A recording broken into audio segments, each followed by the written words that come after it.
Okay, we are back. I'm very happy to have on the Goldstein on Gelt Show Oded Revivi, who is the mayor of Efrat. In fact, he's been the mayor since 2008, and he's been helping to build the community a great deal. Oded, give us a little history and why Efrat is important in the Israeli narrative. Efrat was established in 1983 with a city plan of becoming a city of 30,000 people. Today in Efrat we have about 10,000 people. I think the major importance of Efrat to the Israeli public was really set out in the War of Independence when the Prime Minister at that time, Ben-Gurion, said that there were still Jews living in Gush Etzion prior to 1948, and during the War of Independence, the women and children were evacuated to Jerusalem, and the men stayed to fight the last battle for Gush Etzion, and they were either killed or taken into prison by the Jordanians, and then the State of Israel was declared independent. And Ben-Gurion, in his speech, basically said that if it wasn't for Gush Etzion, the State of Israel wouldn't have been declared independent. And whoever looks on an overview picture from above can actually see that Gush Etzion is part of the ring surrounding Jerusalem, protecting Jerusalem, being the buffer around Jerusalem. And that's the way we see ourselves, as a suburb of Jerusalem from 1948 up until today. So it's really the southern defensive line of Jerusalem from a military standpoint? Military, but also just to allow Jerusalem to expand to more areas in order to provide the big demand that there is in the capital. That's one of the directions that Jerusalem can expand to. Okay, so let's talk a little bit about the definition. Efrat is often considered part of the Israeli settlement community as opposed to a regular town. What do you think of when you hear people make that distinction? The word settlement by itself doesn't really bother me. I think it's good to settle. It's good to be part of something that settles in, that becomes substantial, that becomes permanent. What more upsets me is the notion that people treat us as if we're living on occupied territories.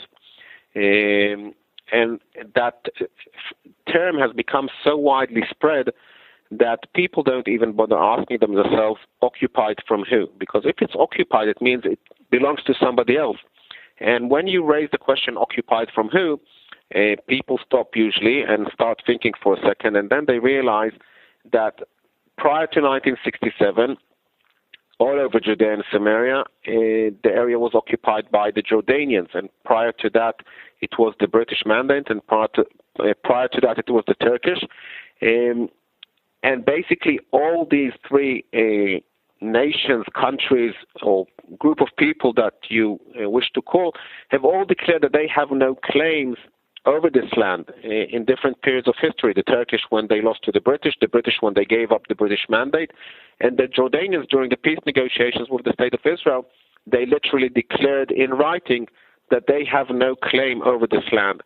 So the land here is in respect a very unique situation where there's no resemblance anywhere else in the world, that the land is not really demanded by any country that it was conquered from beforehand. And that's a very unique situation which there's no resemblance anywhere in the world. And that's why really when you say occupied territories, it's completely misdescribing the situation in which we live in. Well, certainly the Palestinian Authority, I presume, would beg to differ with your interpretation of that. You're right, but that point needs to be made that we're now speaking about a completely new demand, a completely new claim, which wasn't in existence throughout the history, because there was never a Palestinian independent state. The Palestinian people were always ruled by other people. Just for a fact of information, in Jordan, the estimates are that between 70 to 80% of the population are Palestinians. The family ruling there is a part of a minority tribe which has been ruling over the majority, in some instances using force in order to make sure that their regime stays on throne. So the Palestinian demand is relatively new. And to be frank and honest with you, I can't say that I'm ignoring it, but it has to be put in the right perspective of time. Now, it is true that some of them claim, well, you're right that the Jordanians were here before, but there's land that belongs to the people, and that's where they derive their claims over the land. And that's somewhat not entirely accurate, because basically, if we go back all the way to the times of the Turkish period, they left something which is extremely valuable and extremely important. It's called the land registry. And within the land registry, roughly speaking, there are three types of land. I'll just elaborate about two of them. One of them is called private-owned land, and one of them is state land. So the private-owned land is relatively easy to find because it's owned by a specific individual, whether he's a Jew or an Arab, a Muslim, a Christian. He can be of any type of background, and his name appears on the land registry. Regarding the state land, so that takes us back to the argument that I've said before, who is the state that's ruling here, and who are the people who have a claim over that land, which is something which needs to be determined and discussed.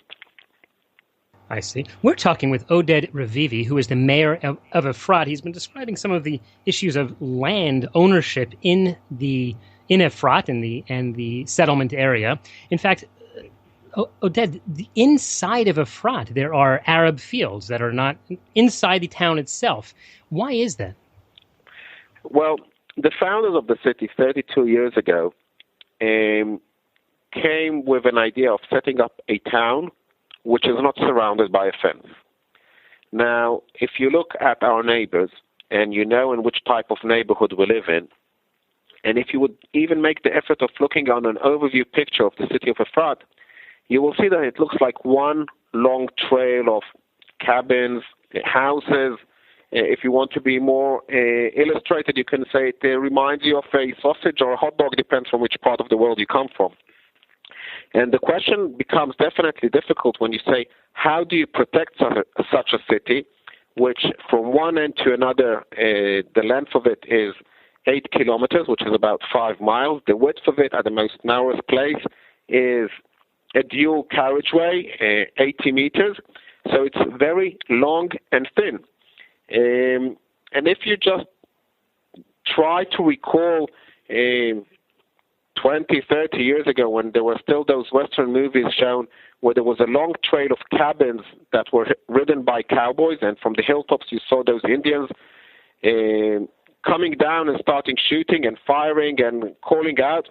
So what was the immediate instinct of the cowboys? They used to say, circle the wagons, and they did that notion with the hand of a motion of circling in order to have something central to protect. Right. So there's absolutely no logic, knowing in what type of neighborhood we live in, to build such a long stretch of houses. I can stand in the center of town and start shouting, circle the houses. None of the houses will start moving, and there won't be anything substantial that you could protect. So why did they plan the city in such a way, which definitely brings up a task, a very difficult challenge to protect, knowing what faces us around us, and bearing in mind that they didn't want to be surrounded by a defense.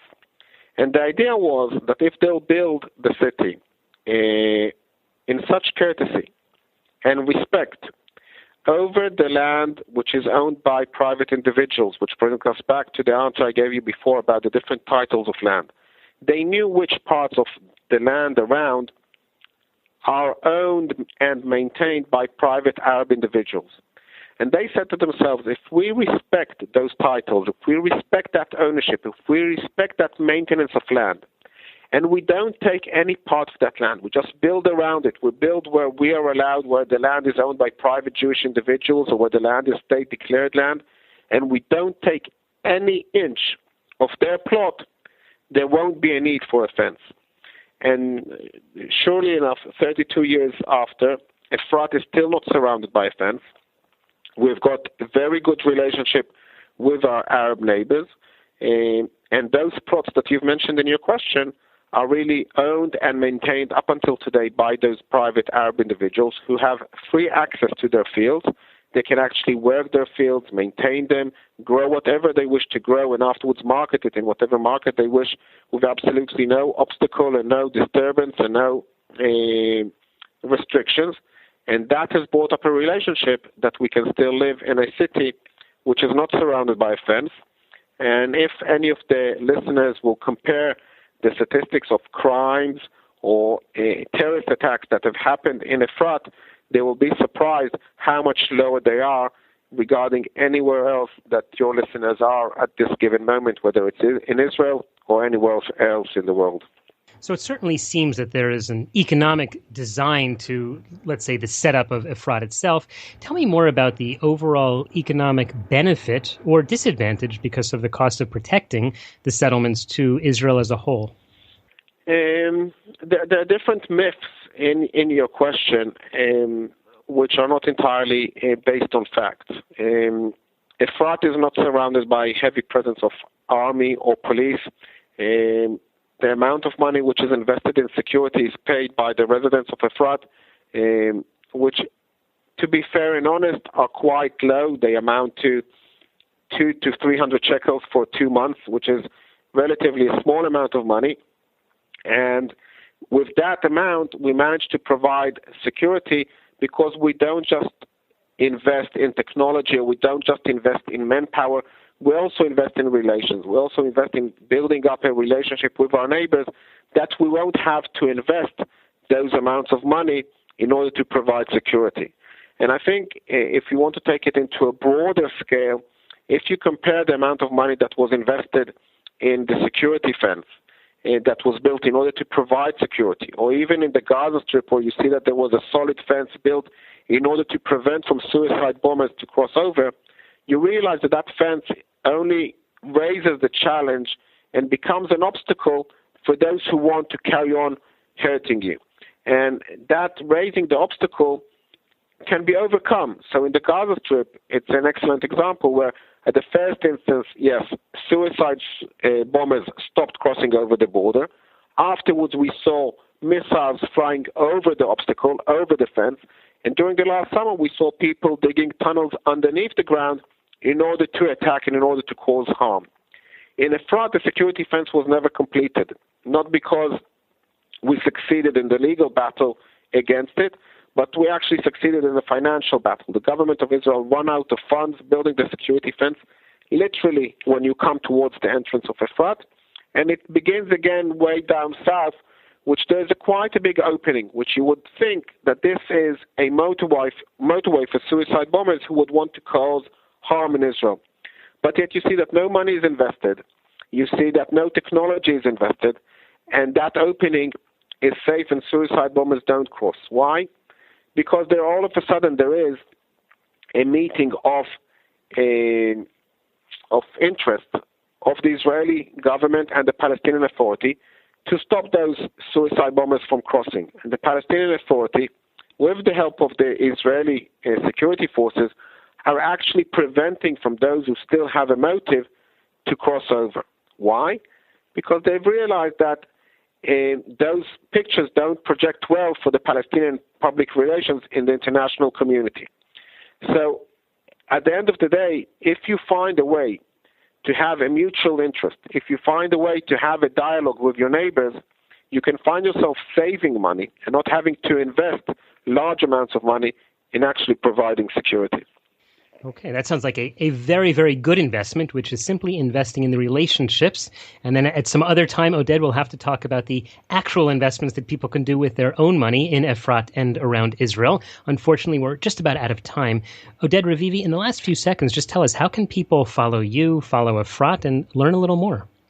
Basically, we've got a website which is www.efrat.muni.il. You can also look me up on Facebook. That's Oded, O-D-E-D, and my surname is Revivi, R-E-V-I-V-I. And on either places, you can just contact us directly, and we'll be more than happy to answer questions and provide more information. Sounds great. We've been talking with the mayor of Efrat, Oded Revivi. Oded, thanks so much for your time. My pleasure. Bye. You've been listening to the Goldstein on Gelt Show with money maven Doug Goldstein. Doug's weekly radio show is heard around the world. If you miss it, you can download the podcast at www.goldsteinongelt.com. The Goldstein on Gelt Show gives you up-to-date financial ideas so you can get on the path to financial freedom. If you'd like your questions answered on the air or off, send Doug an email to doug@profile-financial.com. It's your money for your future, so join Doug every week to build your wealth on the Goldstein on Gelt Show.